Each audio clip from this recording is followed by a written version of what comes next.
ચાલો વિદ્યાર્થી મિત્રો, કેમ છો? મજામાં? ચાલો હવે આપણે શરૂ કરીશું વિજ્ઞાન. આપણે આપણું ચેપ્ટર કયું ચાલુ હતું ભાઈ? ચેપ્ટર નંબર 10 વિજ્ઞાન, બરોબર છે? હવે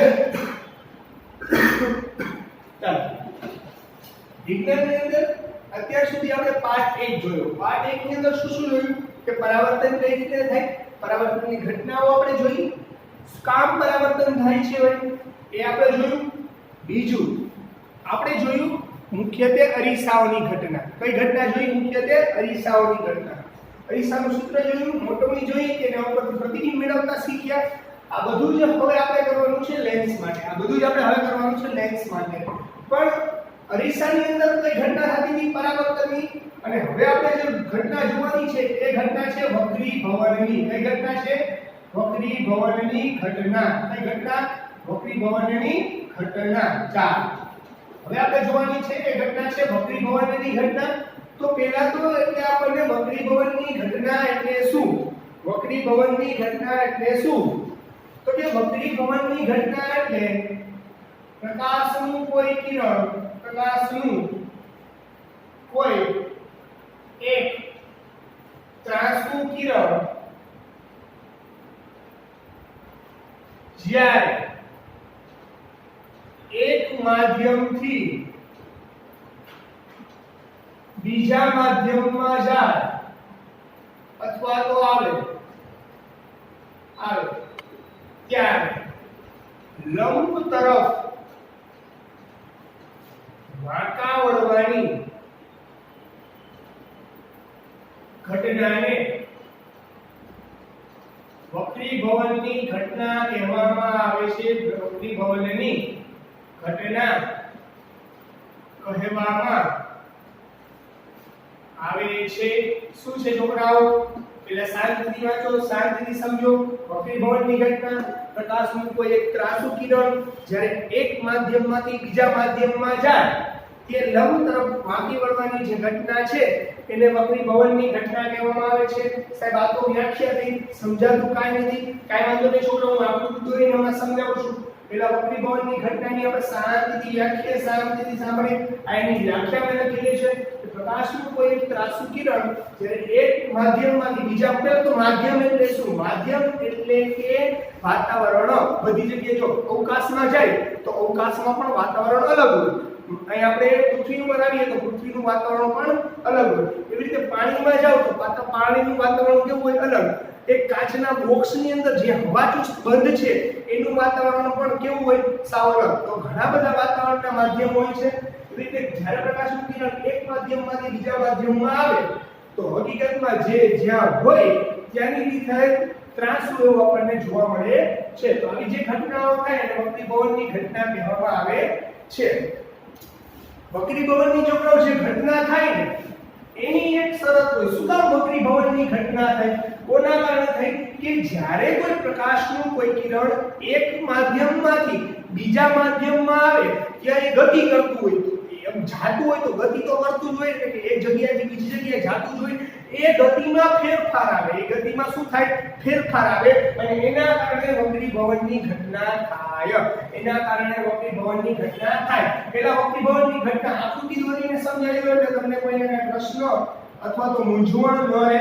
જો આ એક શું છે આપણે સમજી લઈએ. આ એક માધ્યમ છે. આ માધ્યમ 2 છે. કેવું છે? માધ્યમ 2. આને કહેવાય માધ્યમ 1. આ એમ કે હવાનું માધ્યમ છે. આ સમજી કાચનું માધ્યમ છે. જેનું છે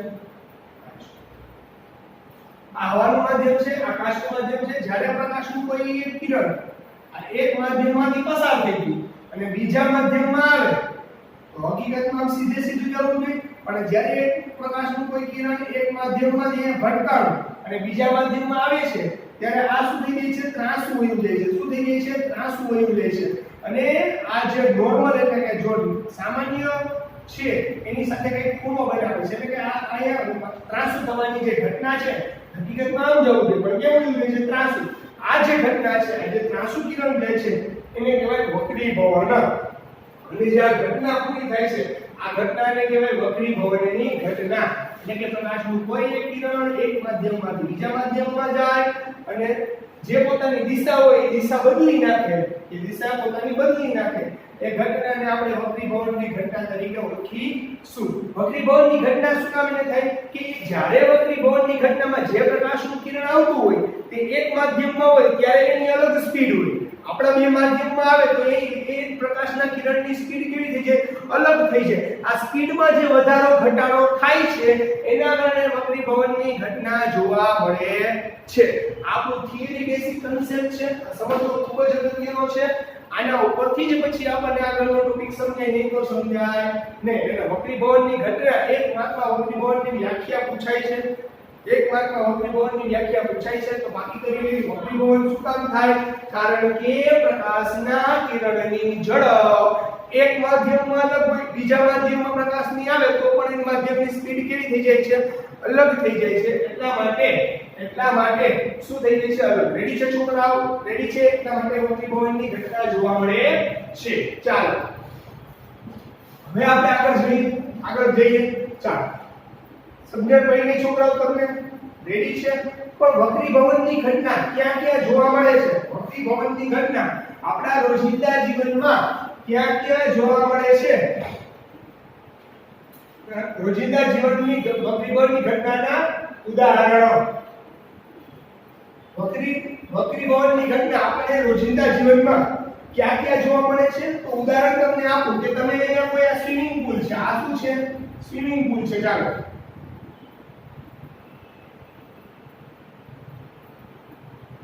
આ સ્વિમિંગ પૂલ છે. અહીંયા એની સ્વિમિંગ પૂલ પૂરો થઈ જાય છે, આટલું ઊંડું છે. હવે તમે અહીંથી જોવો છો, બહારથી જોવો છો તો તમને સ્વિમિંગ પૂલની સપાટી છે ને એ થોડી ઊંચી આવતી દેખાય છે. શું થાય છે? સ્વિમિંગ પૂલની જે સપાટી છે એ ઉપર આવતી તમને છે, પણ તમે જ્યારે ઉપરથી જોવો છો ત્યારે તમને કેવી દેખાય છે? થોડી સહેજ ઉપર દેખાય છે. તો આ ઘટના માટે પણ વક્રીભવનની ઘટના જ જવાબદાર છે. આ ઘટના માટે પણ વક્રીભવનની ઘટના જ જવાબદાર છે. હજી તમે નાના હતા ત્યારે આપણે ભણવામાં આવતું કે જ્યારે પણ એક પેન્સિલ લઈએ અને એ પેન્સિલને આપણે કાચના ગ્લાસમાં, પાણી ભરેલા કાચના ગ્લાસમાં ડૂબોડી દેવામાં આવે તો એ પેન્સિલ તમે બહારથી જોવા આવે તો તમને થોડી કટકો થઈ ગયેલી જોવા મળે છે. હકીકતમાં એ પેન્સિલનો કટકો થયેલી નથી હોતું, પણ જ્યારે આપણે બહારથી જોઈએ છીએ ત્યારે આપણે ક્યાંથી જોઈએ છીએ? હવામાંથી, એટલે કે બહારથી જોઈએ છીએ. પણ પેન્સિલ ક્યાં પડી છે? પાણીની અંદર. એટલે હવાનું માધ્યમ અલગ થઈ ગયું, પાણીનું માધ્યમ અલગ થઈ ગયું. આ બંને માધ્યમ અલગ છે અને આપણું આંખની પ્રકાશનું કિરણ ક્યાંથી જોઈએ છે? હવાના માધ્યમમાંથી. તો આપણે જોઈએ છીએ જેમાં? પાણીમાં. તો આપણું માધ્યમ પ્રકાશનું કિરણ આપણે જે જોઈએ છીએ એ હવાના માધ્યમમાંથી શેમાં જાય છે? કાચના માધ્યમમાં. એટલા માટે આપણને પેન્સિલ સહેજ તૂટેલી જોવા મળે છે, પણ હકીકતમાં એવું કંઈ હોતું નથી. આ જે ઘટના થાય છે એ પણ વક્રીભવનને આધારે થાય છે. હજી એક તમને ઘટનાનું ઉદાહરણ આપી દો તો કે તમે ઘરે ગ્લાસ જોયો હશે, એની અંદર કાચના ગ્લાસમાં તમે લીંબુ નાખી દો તો લીંબુ જે છે એની કરતા કેવું દેખાય છે? મોટું દેખાય છે. જે લીંબુ છે એના કરતા કેવું દેખાય છે? મોટું દેખાય છે. તે પણ એક વક્રીભવનની જ ઘટનાનું ઉદાહરણ છે. હજી એક ઉદાહરણ આપી દઉં કે આપણી પાસે જે ચોપડી હોય છે, રેડી છે છોકરાઓ? એ ચોપડીની અંદર જેવા અક્ષર લખેલા હોય છે એની ઉપર તમે કાચનો પ્યાલો મૂકી દો તો પછી ઉપરથી જુઓ તો તમને અક્ષર છે ને ઉપસેલા દેખાય, એટલે કે ઊંચા દેખાય અથવા તો એ મોટા દેખાય. આ ઘટના પણ એક વક્રીભવનની ઘટના પર જ આધારિત છે. આપણે આ ઘટનાના 4-5 ઉદાહરણ જોયા અથવા તો વધારે ઉદાહરણ તમારી ટેક્સ્ટબુકમાં આપેલા હશે. જો આ ઉદાહરણ નથી સમજાતા તો તમે એકવાર તમારી ટેક્સ્ટબુકમાં આપેલું છે એ વાંચી શકો છો.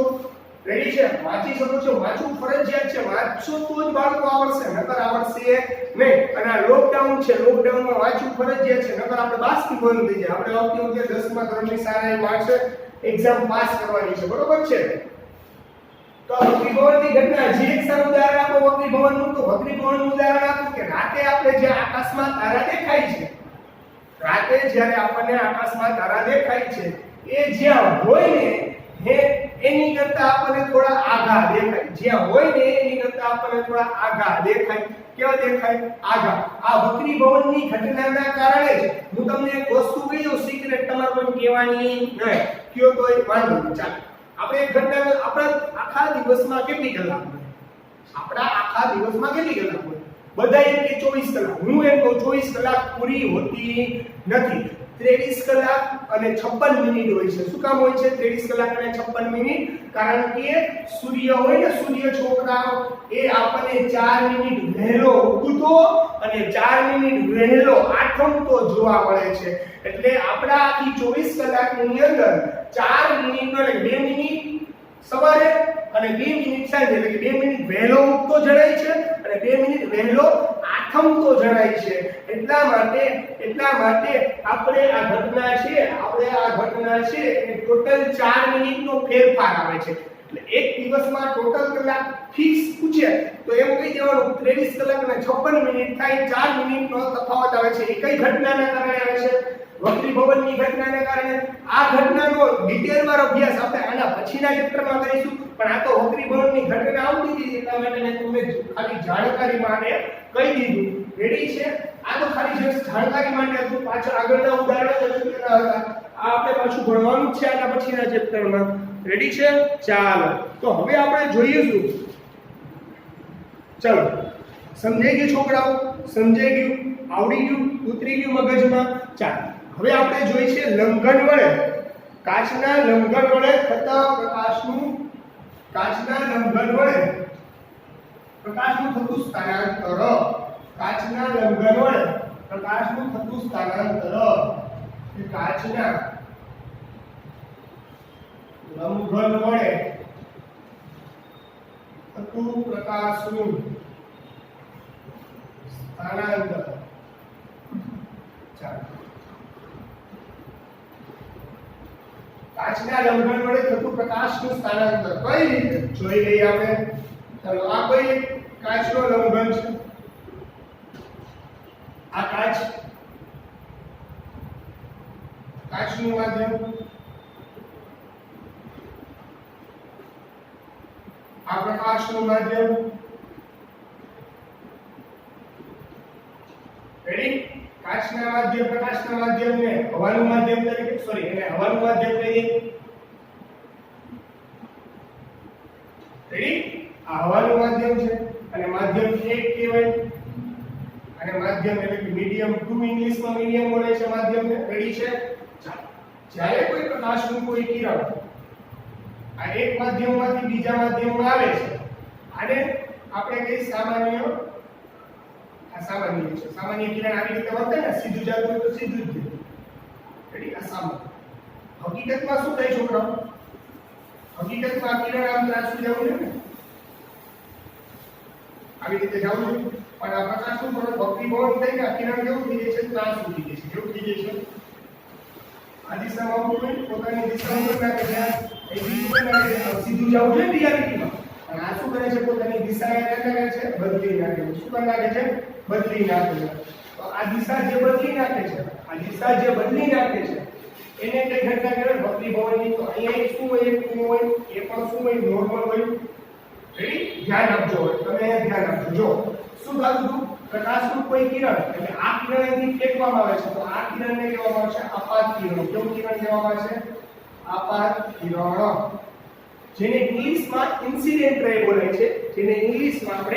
ઇન્સિડેન્ટ રે બોલવામાં આવે છે, જેને આપણે આપાત કિરણ કહેવાય છે.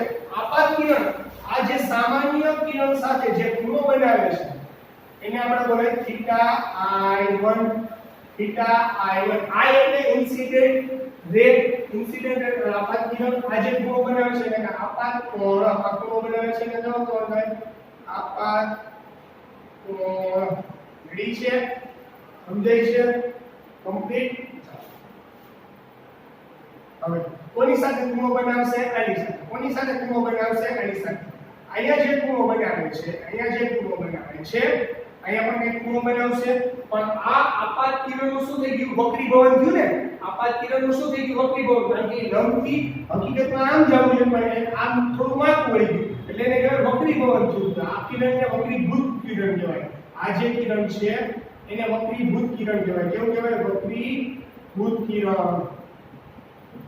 અને અહીંયા જે ખૂણો બને છે, આ જ સામાન્ય સાથે જે ખૂણો બનાવે છે એને થીટા r1 એટલે કે વક્રીભૂત કોણ પેલો એટલે કે વક્રીભૂત કોણ એ કહેવાય. પાછું આ કિરણ છે એ કોની જેમ મળશે? આપાત કિરણની જેમ. શું કામ? આ સપાટી ઉપર પાછું પડે છે અને નામ સપાટીનું નામ છે pq, આ સપાટીનું નામ છે rs. બરોબર? rs સપાટી ઉપર જ્યારે આ કિરણ પાછું પડે છે ત્યારે એ કિરણ કેવું બની જાય છે? આપાત કિરણ. કેવું કિરણ બની જાય છે? આપાત કિરણ. આ વક્રીભવન પામી, આ કિરણ વક્રીભવન પામીને પાછું કઈ દિશામાં જવા માંડે છે? જે આપણું સામાન્ય કિરણ હતું એને એ જ દિશામાં આગળ વધતું જોવા મળે છે. એટલે કે જ્યારે પ્રકાશનું એક કિરણ અહીંયા આવે છે એનું વક્રીભવન થાય છે. વક્રીભવન પામી અને પાછું એ કિરણ કોની જેમ વર્તવા માંડે છે? આપાત કિરણની આ સપાટી માટે એ કિરણ આપાત કિરણ તરીકે વર્તે. અહીંયા પાછું કિરણ પડે છે અને તેનું શું થઈ જાય છે? પાછું વક્રીભવન થઈ જાય છે. એટલે કે જે દિશા આપણા નોર્મલ એટલે કે જે દિશા આપાત કિરણ હતી એ જ આપણને નિર્ગમન કિરણ એટલે કે વક્રીભૂત કિરણની છેલ્લે જોવા મળે છે. જે છેલ્લે કિરણ છે એને નિર્ગમન કિરણ કહેવામાં આવે છે. એ જે છેલ્લે કિરણ મળે છે એને નિર્ગમન. જો અહીંયા એક ખૂણો બનાવે ને, જો અહીંયા ખૂણો બનાવ્યો તો અહીંયા જે ખૂણો બનાવે છે, અહીંયા જે નોર્મલ સાથે જે આ ખૂણો બનાવે છે એ θi2 એને કહેવાય θi2. કા i2 શું કામ? કારણ કે i વક્રીભવનની જેમ જ એટલે કે ઇન્સિડેન્ટ એંગલ જ કહેવાય છે. પણ આ કોની સાથે બનાવે છે? નોર્મલ સાથે. બીજો આ પેલો એંગલ હતો તેવો રીતે આ બીજો. અહીંયા વક્રીભવન થઈ અને પછી આ પણ એક ખૂણો બનાવે છે તેનો θ એને કહેવાય θr2. r એટલે રિફ્રેક્શન એટલે કહેવાય વક્રીભવન. તો આ જે ઘટના છે તેને કહેવાય લંબન વડે થતું સ્થાનાંતર, પાર્શ્વીય સ્થાનાંતર કહેવાય છે.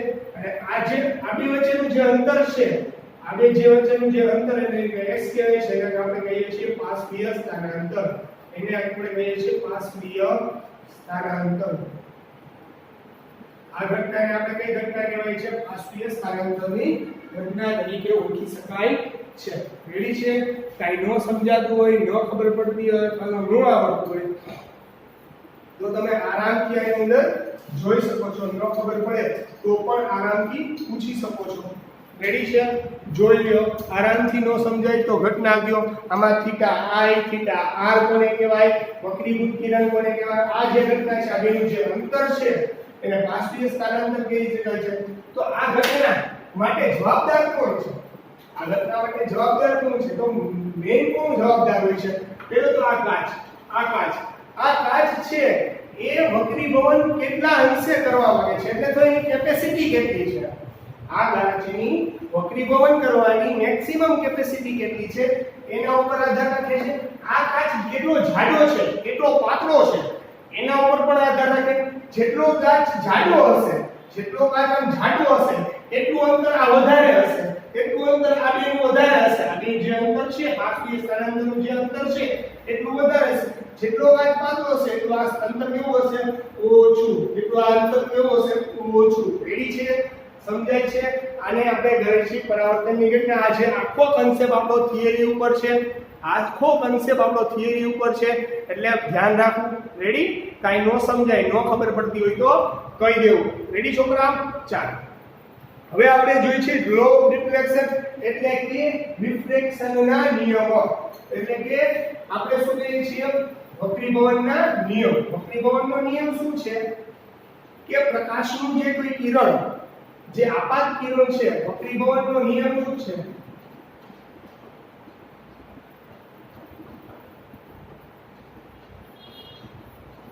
વક્રીભવનનો નિયમ શું છે? વક્રીભવનનો નિયમ એવું કહેવા માંગે છે કે જે તમારું પ્રકાશનું કિરણ છે, પ્રકાશનું કિરણ છે એ જ્યાંથી આવે છે એટલે કે આપાત કિરણ, વક્રીભૂત કિરણ એટલે કે જે વક્રીભવન પામે છે એ કિરણ, જે સપાટી ઉપરથી જે લંબ સપાટીને લંબ જે ખૂણો બનાવે છે એ ખૂણો, આ બધા એક જ સપાટી પર હોવા જરૂરી છે. એ વક્રીભવનનો નિયમ કહે છે. હમણાં હું તમને જો વક્રીભવનનો નિયમ લખી દઉં છું, આરામથી જોઈને સમજી લેશો. ન સમજાય તો હું સમજાવું છું એકવાર. રેડી? ચાલો વક્રીભવનનો નિયમ. વક્રીભવનના નિયમ મેં તમને હમણાં કીધું. પેલો નિયમ એવો સિમ્પલ હતો કે જ્યારે આપાત કિરણ એટલે જે કિરણ ફેંકવામાં આવે છે પછી એ કિરણનું વક્રીભવન થાય છે એને વક્રીભૂત કિરણ કહેવાય. અને એ માધ્યમોને જોડતી સપાટી અને આપાત બિંદુએ દોરેલો લંબ એ બધું એક જ સમતલની અંદર હોવું જોઈએ. એ વક્રીભવનનો પહેલો નિયમ છે. બીજો નિયમ એવો કહેવામાં આવે છે કે જ્યારે કોઈ પ્રકાશનું કિરણ સમાન પ્રકાશનું કિરણ એટલે બ્લુ પ્રકાશ હોય તો બ્લુ રંગનો પ્રકાશ એક માધ્યમમાંથી બીજા માધ્યમમાં આવે, જ્યારે એ લંબ સાથે જેટલો પેલા ખૂણો બનાવ્યો હોય એટલે કે આપાત કોણે જેટલો ખૂણો બનાવ્યો હોય એટલો જ ખૂણો વક્રીભૂત કોણે બનાવે છે અને બેયનો ગુણોત્તર એટલે કે બેયના અંશને છે એટલે ગુણોત્તર લેવામાં આવે તે ગુણોત્તર કેવો હોય છે? અચળ. આ છે વક્રીભવનનો બીજો નિયમ. એટલે કે આ નિયમ હું તમને સમજાવીશ. આ નિયમને સ્નેલના નિયમ તરીકે પણ ઓળખી શકાય છે. બીજો જે નિયમ લખેલો છે એને આપણે સ્નેલના નિયમ તરીકે પણ ઓળખી શકાય છે. રેડી છે? આ એક નિયમ છે એ સ્નેલના નિયમ તરીકે પણ ઓળખી શકાય છે, જેને હું તમને હમણાં સાબિત કરું છું. રેડી છે? ચાલો, પહેલા તો પહેલો નિયમ સમજી લો. બીજો નિયમ છે સ્નેલનો છે, હું તમને લખાવું છું. રેડી છે? ચાલો, હવે આપણે જોઈએ છીએ સ્નેલનો નિયમ. રેડી છે? સ્નેલનો નિયમ.